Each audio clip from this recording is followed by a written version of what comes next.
Why do all cities look the same? It's a question many people ask when traveling from one bustling urban center to another, only to find the same sleek towers, the same grid-like streets, and the same concrete, steel, and glass facades waiting for them.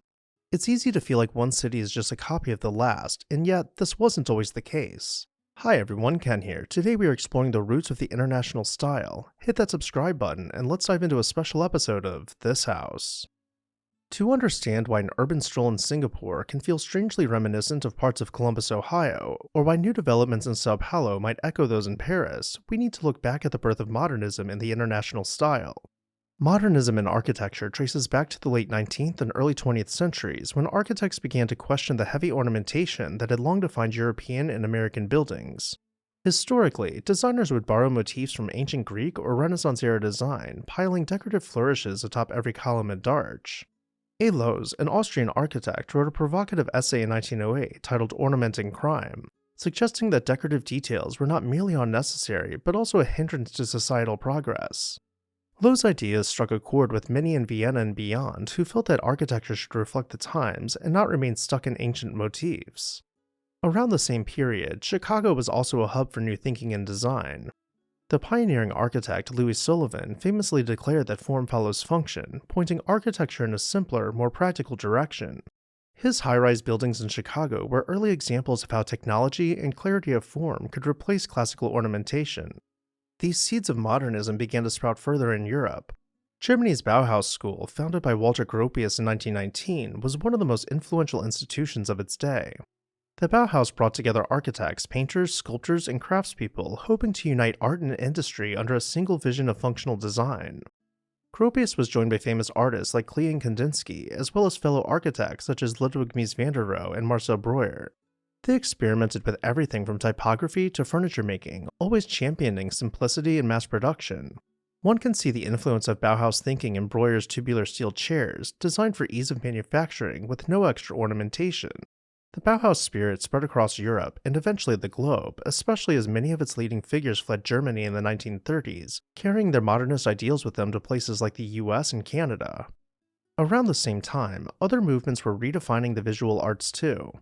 The Dutch De Stijl group included painters like Mondrian and Reveld, who believed in using primary colors and straight lines to create art and furniture that embody pure abstraction. Reveld's red and blue chair, with its crisp geometry and bold color scheme, is an iconic example of how radical simplicity could be considered a form of beauty.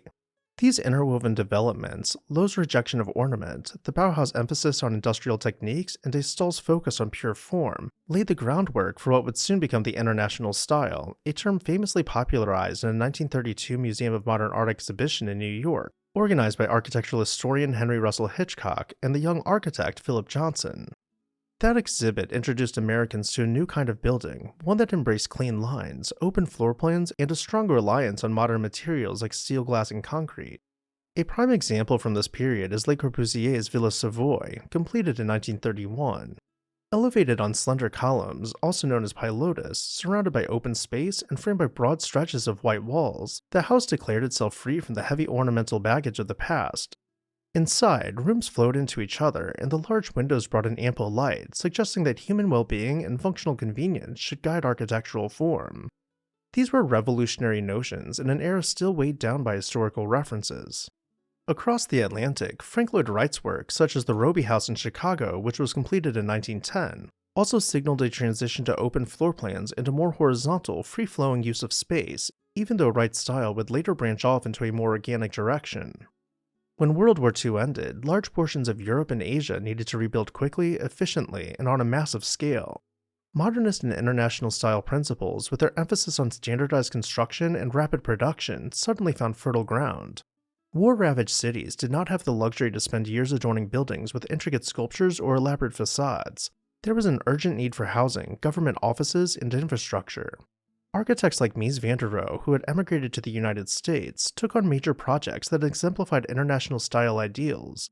In Chicago, his 860 through 880 Lakeshore Drive apartments, built in the 1950s, were a pair of steel and glass towers that projected a radical simplicity, a clear, rectangular silhouette and an exterior grid of steel and glass panels. This approach became a kind of template for high-rise buildings worldwide. In New York, Mies collaborated with Philip Johnson on the Seagram Building, completed in 1958. That skyscraper's bronze-tone steel skeleton and dark glass facade set a new standard for corporate architecture. Its open plaza facing Park Avenue showed that the building's design was all about creating a modern dialogue with the city around it. Many corporations embraced this style, seeing its sleek lines and unadorned surfaces with a visual statement of efficiency and forward-thinking values. It was relatively easy to replicate too. The main elements were available as standardized components, and the aesthetic philosophy, less ornament, more functional clarity, appealed to global businesses wanting a recognizable identity across different countries. Beyond the United States and Western Europe, new governments in places like Latin America and parts of Asia were eager to showcase their emergence on the world stage after colonial rule or post-war reconstruction. Brazil's capital city, Brasilia, planned and designed mostly by architect Oscar Niemeyer and urban planner Lúcio Costa, became a symbol of a modernizing nation in the late 1950s and early 60s. Its sweeping concrete forms and vast open plazas were meant to convey progress and optimism. Although Niemeyer's style had more curves than the typical rectilinear international style, the overall spirit of leaving behind historical constraints and focusing on new materials and grand modernist gestures was the same.